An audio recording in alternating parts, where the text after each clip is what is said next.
तो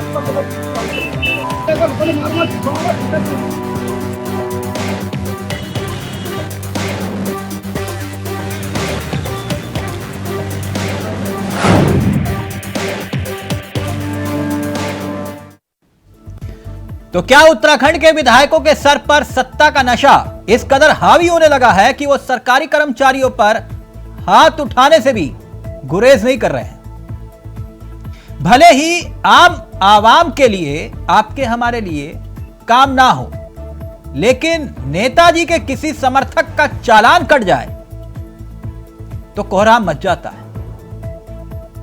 ऐसा ही एक मामला कोटद्वार से सामने आया, जहां लैंसडाउन से बीजेपी के विधायक महंत दिलीप सिंह रावत जी अपने कार्यकर्ता का चालान होने से नाराज हो गए। बताया तो यही जा रहा है कि विधायक जी के किसी समर्थक का चालान कटा, इसको लेकर वो नाराज हुए। सरकारी कर्मचारी परिवहन विभाग में कार्यरत है हरीश चंद्र सती, उन पर हाथ उठाने तक से गुरेज नहीं किया। गनीमत यह रही कि सिर्फ थप्पड़ नहीं मारा, लेकिन बाकी जो मन में था वो बुरा भला कह डाला। अब इसका वीडियो सोशल मीडिया पर वायरल हो रहा है। वीडियो वायरल होने के बाद बीजेपी के विधायक की किरकिरी पूरे देश में हुई। वीडियो में साफ दिखता है कि विधायक इस कदर गुस्से में थे कि चालान काटने वाले अधिकारी पर सीधा हाथ उठाने तक चले गए। हालांकि आसपास खड़े लोगों को देखकर वो थोड़ा रुके, लेकिन लोगों ने देखा कि विधायक जी का आपा तो इस कदर हावी है कि वो हाथ तक उठा सकते हैं।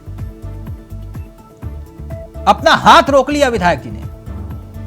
अगर मैं अपने सहयोगी से चाहूंगा वो तस्वीरें अगर दिखा पाए, लेकिन इस कर्मचारी को विधायक ने काफी भला बुरा कहा। ये तस्वीरें देखिए। अब ये तस्वीरें बताती हैं कि आखिरकार विधायक किस कदर गुस्से में थे। गाड़ी से उतरे और सीधा सरकारी कर्मचारी के पास पहुंच गए और फिर हाथ उठा दी। तस्वीरें आपके सामने। ऐसे में सवाल यह कि क्या बीजेपी संगठन अपने विधायक पर कोई एक्शन लेगा? पहले आपको रिपोर्ट दिखाते हैं और फिर उसके बाद सीधा अपने मेहमानों की तरफ रुख करेंगे और समझेंगे कि यह कोई पहला मामला नहीं है। इससे पहले मंत्री तक सड़क पर लोगों को पीटते हुए दिखाई दिए। ऋषिकेश, मंत्री प्रेमचंद अग्रवाल, गणेश जोशी, उनके सामने भी ऐसा ही प्रकरण हुआ और इतिहास के पन्नों को भी पलटेंगे। लेकिन पहले इस रिपोर्ट पर गौर फरमाएं।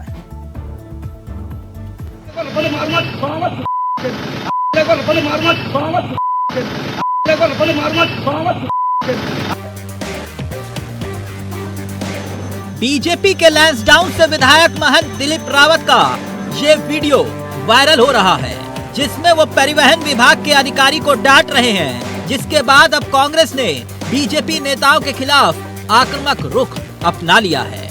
अब वीडियो वायरल होने के बाद बीजेपी संगठन की मुसीबतें कम होने की बजाय उनके नेता की हरकतें ही बढ़ाती हुई दिखाई दे रही हैं। आलम यह है कि बीजेपी संगठन कई बार अपने नेताओं को ताकीद दे चुका है कि अपने चाल चरित्र और चेहरे यानी कि अपनी भाषा पर संयम बरतें और किसी से भी असभ्य भाषा का प्रयोग न करें। लेकिन हर बार ये निर्देश बीजेपी के विधायक और मंत्री भूल जाते हैं।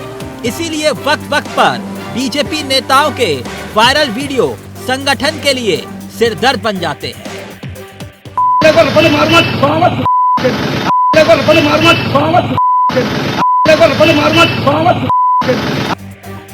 और विपक्ष के लिए मौका। अब लैंसडाउन से बीजेपी विधायक महंत दिलीप रावत का परिवहन विभाग के अधिकारी के साथ अमर्यादित व्यवहार और असभ्य भाषा का वायरल होता वीडियो सियासत के एक और किस्से का गवाह बन रहा है। वैसे भाजपा के लिए ये कोई पहला मामला नहीं, बल्कि इससे पहले कैबिनेट मंत्री प्रेमचंद अग्रवाल का सड़क पर एक युवक के साथ हाथापाई का वीडियो हो या फिर गणेश जोशी का ऐसा ही वीडियो वायरल होना, जिस पर कोई कार्रवाई ना तो संगठन के स्तर पर हुई और ना ही सरकार के स्तर पर अब इस मुद्दे पर सियासत हो रही है। देखिए, ये आपके माध्यम से सुनने में आ रहा है, विधायक जी ने किस संदर्भ में कहा होगा ये हमारे संज्ञान में नहीं है, लेकिन जनहित के मामलों में कई बार ऐसे मामले सामने आते हैं। तो लेकिन कोई भी हो, सार्वजनिक लाइफ में, जीवन में हमको संयम के साथ भी रहना चाहिए।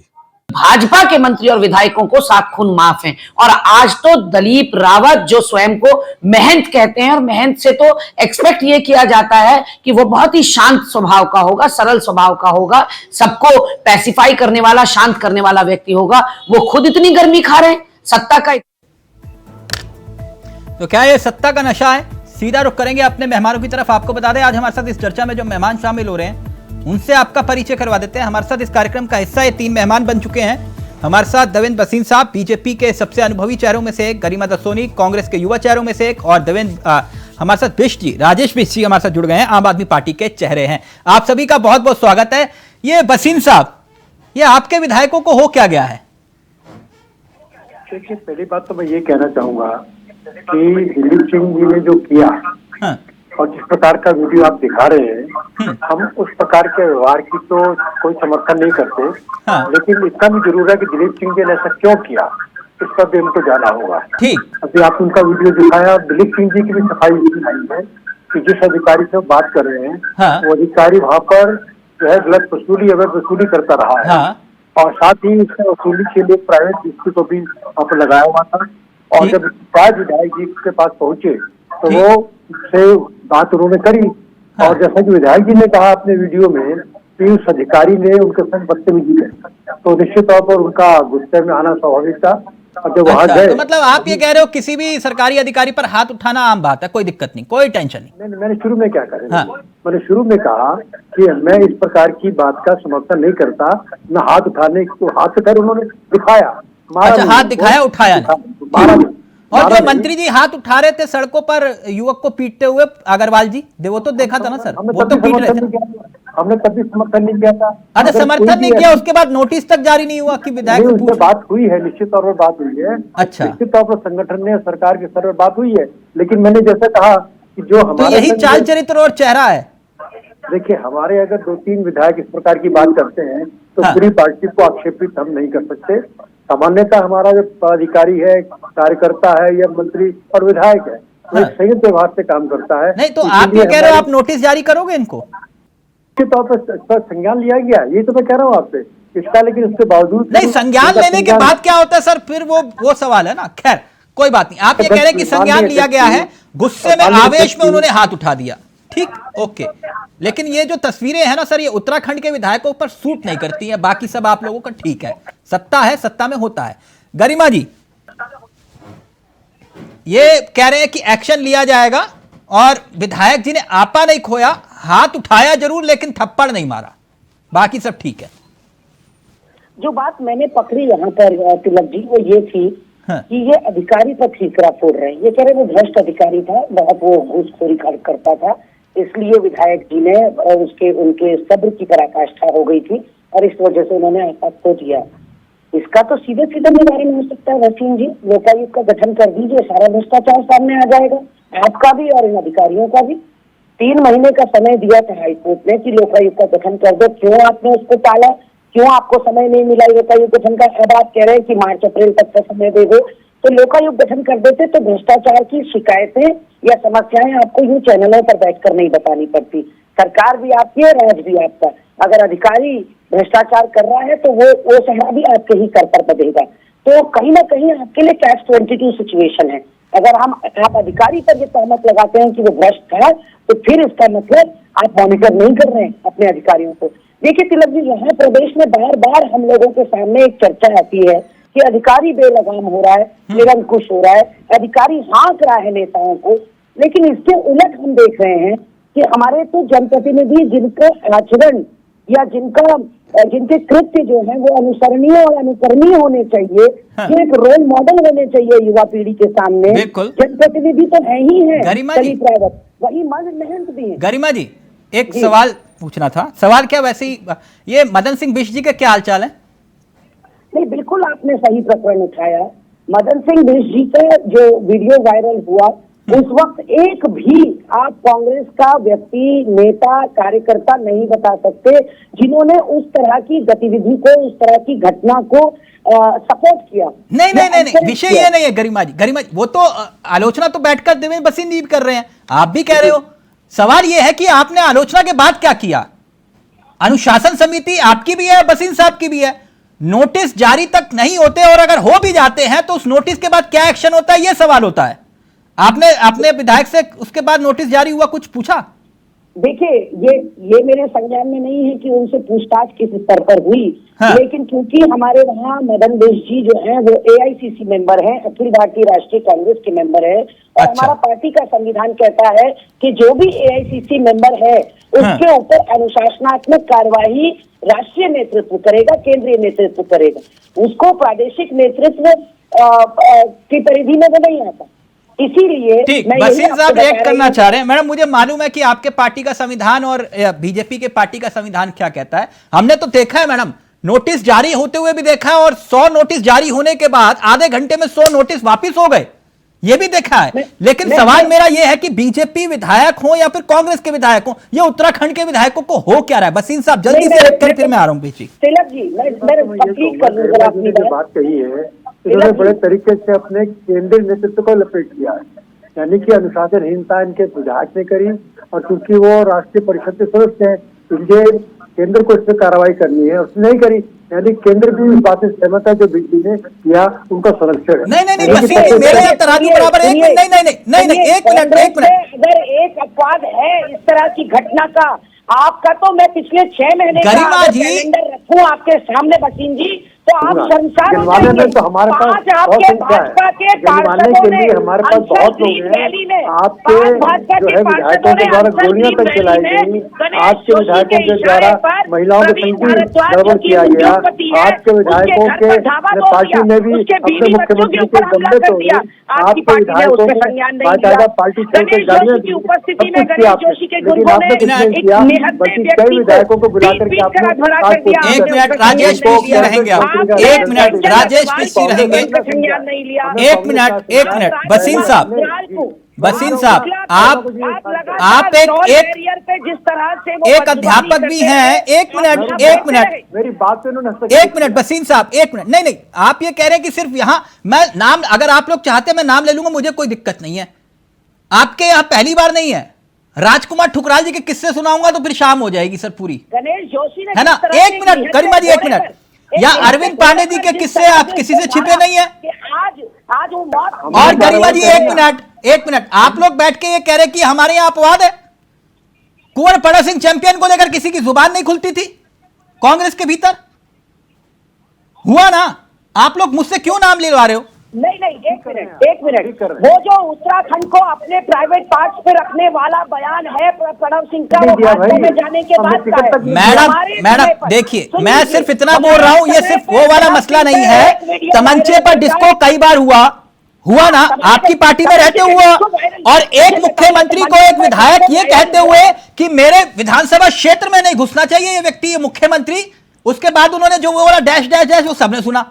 नहीं, एक मिनट तिलक जी, देखिए, 2 चीजों की आप तुलना नहीं कर सकते। मैडम, मैं अपने प्राइवेट मोमेंट्स में, सुनिए, वो अपनी फैमिली के संग वो अगर डिस्को डांस कर रहे हैं उससे हमें कोई आपत्ति नहीं, लेकिन हाँ तमंचा लेकर कर रहे हैं वो आपत्तिजनक है। वो तमंचा लेकर डांस कर रहे हैं उससे आपत्ति है। ओके, मैंने कहा राजेश पेशी, ये क्या हो रहा है उत्तराखंड के विधायकों को? अपने व्यक्तिगत जीवन में अपनी मैडम को, अगर आप उससे तमंचे पर डिस्को व्यक्तिगत अगर मानते तो फिर ठीक है, फिर तो बहस ही नहीं होनी। उत्तराखंड को अपने प्राइवेट पार्ट में रखने की बात करता है वो राजेश पेशी। उसके बाद राजेश पेशी, ये क्या हो रहा है उत्तराखंड के विधायकों को? आप लोग 1 मिनट संयम रखिए प्लीज। राजेश जी, एक के बाद एक विधायक, ये सत्ता की हनक है? पहले तो सबसे पहले मैं ये कहना चाहता हूँ, कोई भी अगर आम व्यक्ति भी है, अगर वो किसी भी तरह के समाज में जा रहा है तो उसे दुर्व्यवहार किसी के साथ नहीं करना चाहिए। अभी ये जो देखने को मिल रहा है, इसमें एक तो माननीय विधायक हो जाते हैं, ऊपर से अपने नाम के आगे जो महंत शब्द इस्तेमाल कर रहे हैं। महंत का मतलब और आचरण मैं ये समझता हूँ, महंत को संयम के साथ किसी के साथ चर्चा करनी चाहिए, सहनशीलता होनी चाहिए, धैर्य होना चाहिए, अपने प्रोटोकॉल की गरिमा को बनाना चाहिए, शांति के साथ, विवेक के साथ लोगों के बीच में जाना चाहिए। और जो खुलेआम थप्पड़ मारने की बात कर रहे हैं, ये कहीं ना कहीं प्रेमचंद अग्रवाल जी से प्रेरित है और उन्हें अपना रोल मॉडल मानते हैं, मुझे ऐसा लगता है।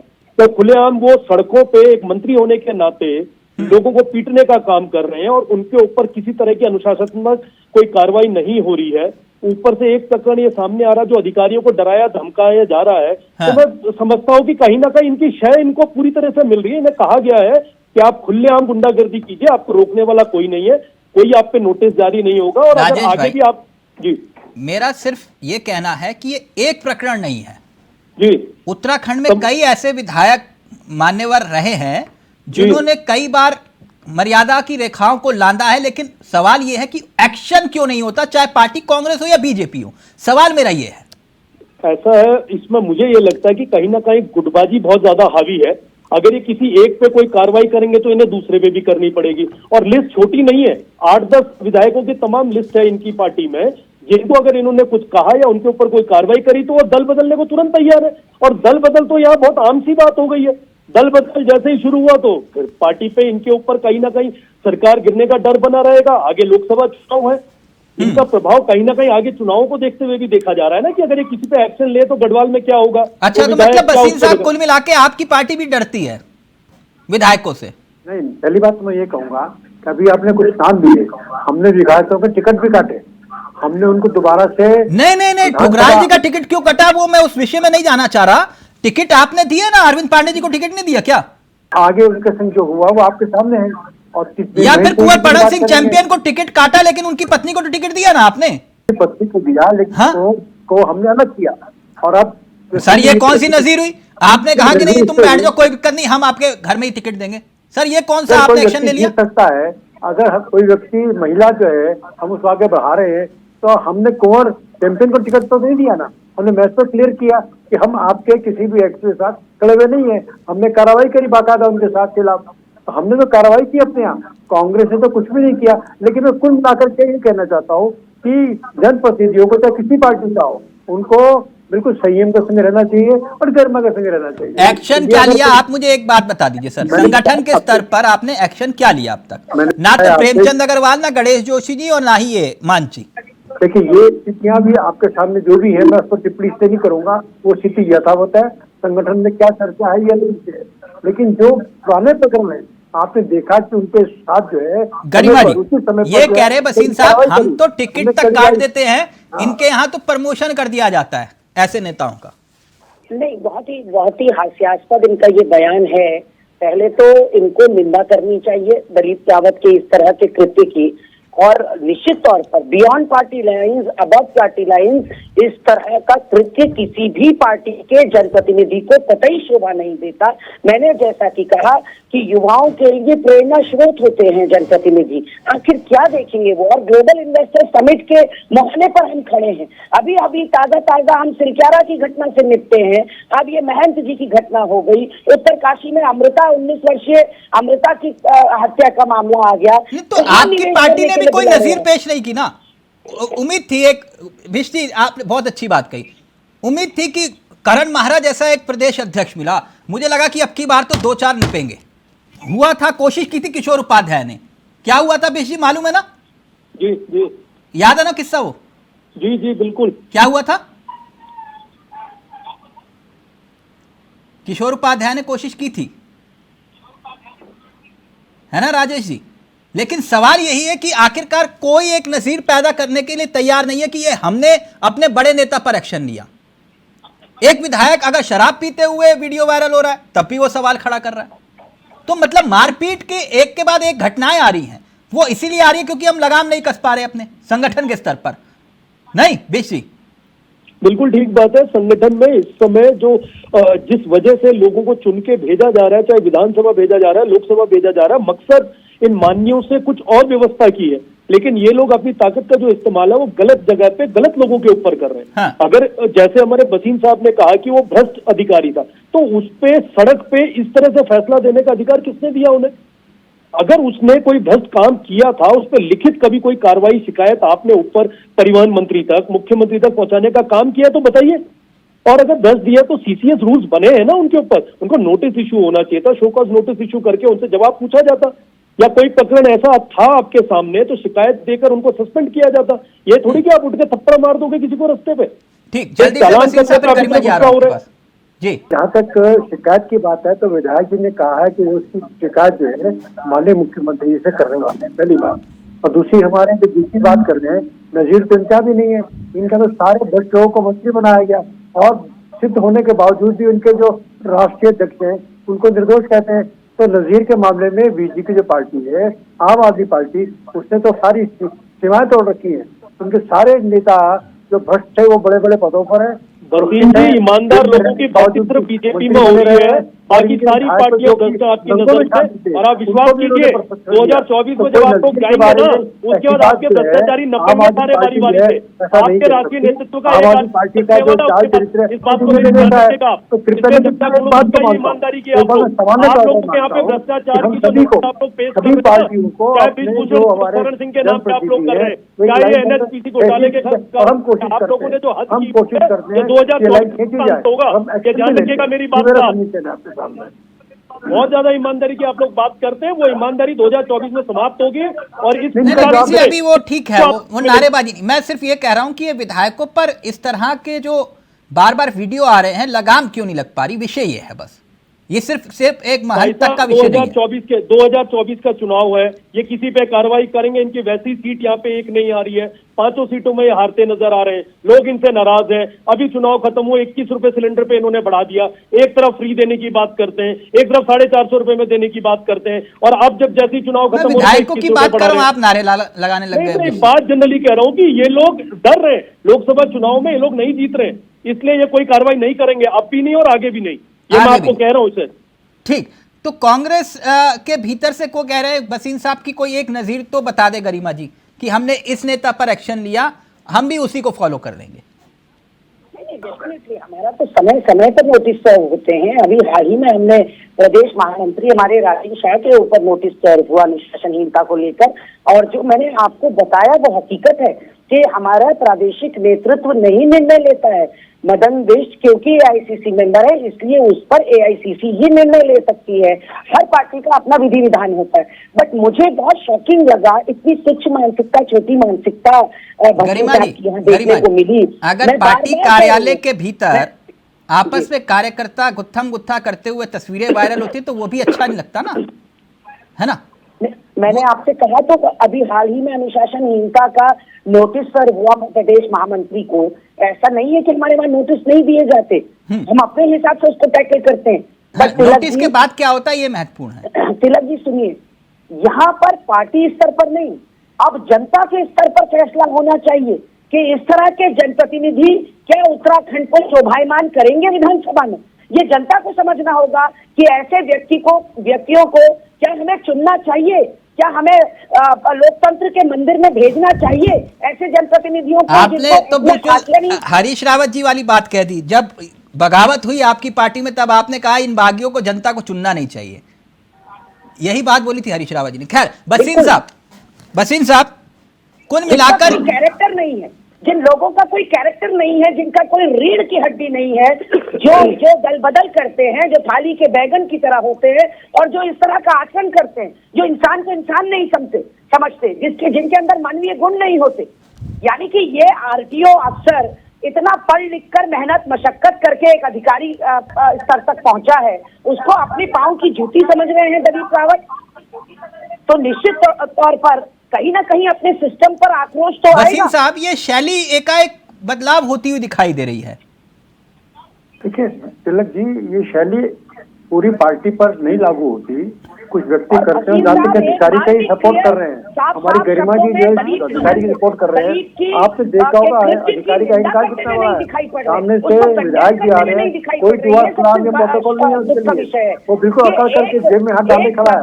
तो ये जो उसका अहंकार है। वसीम साहब क्या मतलब, मैं समझा नहीं, आप ये कह रहे हैं कि विधायक जी आए, एक मिनट अगर वो तस्वीरें दिखा पाए वसीम साहब को। वसीम साहब एक मिनट, कंडक्ट पर अगर निंदा, गरिमा जी एक मिनट, ये तस्वीरें देख रहे हैं सर आप, ऐसा नहीं है कि विधायक जी ने कोई मौका दिया हो, विधायक जी आए और हाथ हिलाया, उन्होंने कहा इधर आओ, वसीम साहब ये देखिए, मतलब आप ये कह रहे हैं कि विधायक जी आए और दुआ सलाम नहीं की, और आपके एक दूसरे मंत्री जी, खैर इनके तो किस्से ही अलग अलग है। मैं दूसरी बात कह रहा हूँ तिलक जी, मैं ये कह रहा हूँ कि उस अधिकारी का जो अहंकार है, जिसका सपोर्ट हमारी गरिमा जी, अच्छा, अहंकार अधिकारी का है, विधायक का सत्ता का कोई अहंकार नहीं है। नहीं, मैं कह रहा हूँ ना, मैंने कभी मैं विधायक के उस सेक्शन को सपोर्ट नहीं किया, लेकिन ये भी मानना पड़ेगा कि अधिकारी भी जो माननीय विधायक है उनके प्रति क्या प्रोटोकॉल है उसका पालन भी करता दिखाई नहीं दे रहा। वो अपना आराम से खड़ा है उसकी बला से। मतलब अधिकारी है ये सर, ये फिर इसका मतलब तो आपने क्लीन चिट ही दे दी विधायक को अपने। चिट्ठी दी, मैं दूसरी बात तो आप क्लीन चिट दे रहे हो विधायक को। अगर विधायक से चाहते हैं कि वो गरिमापूर्ण रहे तो कम से कम अधिकारी को। राजेश जी, फाइनल कमेंट आपका। तो करना नहीं, पड़ेगा। आपने तो बैठे हुए क्लीन चिट दे दी वसीम सर। क्लीन चिट नहीं, आप एक भ्रष्ट अधिकारी जो वहाँ पर खड़ा है उसमें। सर आप कैसे बोल सकते हैं वो भ्रष्ट है? विधायक जी ने कहा, मैं उसकी बात को बोल रहा हूँ। कल को आप किसी पर भी आरोप लगा दो सर, कैसे सिद्ध कर दिया आपने कि वो भ्रष्टाचारी है? मैं कह रहा हूँ कि विधायक जी ने अपने वीडियो में कहा तो उसकी बात। सर विधायक बोले का पत्थर की लकीर है, आप किसी भी अधिकारी पर तोहमत कर दो। नहीं तो क्या बात है वसीम सर, ये कैसे सिद्ध हुआ कि वो भ्रष्टाचारी है? मैंने कहा ना, अगर शिकायत उसकी हो रही है ना आगे। और एक चीज और भी है कि प्लीज गरिमा जी जल्दी से, अगर अकड़ के खड़ा है तो हम अधिकारी को सपोर्ट तो नहीं कर सकते। निवर्तमान डीजीपी अशोक कुमार अपनी विदाई की घड़ी में साफ तौर पर इस बात को स्वीकार कर गए कि प्रदेश के अंदर सफेद पोस्ट क्राइम बढ़ता जा रहा है। प्रदेश के अंदर सफेद व्हाइट कॉलर क्राइम से उनका मतलब यही था कि नेताओं ने पेश खाया है उत्तराखंड को, नेताओं की हनक ने हवा फेंकी। फाइनल कमेंट राजेश पिश्ती आपका 10 सेकंड। मैं ये समझ के चल रहा हूँ सर कि अगर ये एक बारी इन पे किसी तरह की अनुशासनात्मक कार्रवाई करेंगे तो कहीं ना कहीं और विधायकों के अंदर डर बनेगा और वो आगे से किसी भी अधिकारी के ऊपर या किसी भी आम व्यक्ति के ऊपर हाथ उठाने से पहले 10 बार सोचेंगे या अभद्रता करने से पहले सोचेंगे। मेरा ये बात वाजिब है। पता है क्यों वसीम साहब? आप ही के एक बहुत बड़े विधायक रहे, मैं नाम नहीं लेना चाहूंगा, मैंने उनसे पूछा, मैंने कहा ये बार बार बवाल क्यों करते हो, मतलब अच्छा नहीं लगता? तो बोले कि ये मेरी यूएसपी है। बोले जनता को पता तो चले मैं विधायक हूं इस क्षेत्र का, ये हकीकत है वसीम साहब, है ना? तो आप ये कह रहे हैं तो ठीक होगा। नहीं ये है, नाम मत दिलवाइएगा, बाकी सब ठीक है, लेकिन आपको वही कह रहे हैं, एक को करोगे ना आप सबके लिए नजीर साबित होगी। एक बार तो कम से कम हिम्मत जुटाइए, एक बार तो इतनी हिम्मत जुटाइए कि नोटिस जारी किया हो तो जवाब ले लो। हिम्मत इन्होंने अंकिता भंडारी के उसमें जुटाई होती तो आज अमृता का ये हाल ना हुआ होता। चलिए, आज उत्तर प्रदेश में अमृता को मौत के घाट ना उतारा गया होता। हिम्मत तो कभी दिखाई नहीं, बिना भीड़ के रहमो करम पर चलने वाले मुख्यमंत्री। थैंक यू, बहुत बहुत शुक्रिया, वक्त इजाजत नहीं दे रहा, लेकिन ये मामला अब सियासत का हिस्सा बनता जा रहा है और सवाल विधायक के साथ साथ बीजेपी संगठन पर उठाए जा रहे हैं, लेकिन क्या एक्शन होगा, ये एक यक्ष प्रश्न है। नमस्कार, जय हिंद, जय भारत, जय उत्तराखंड।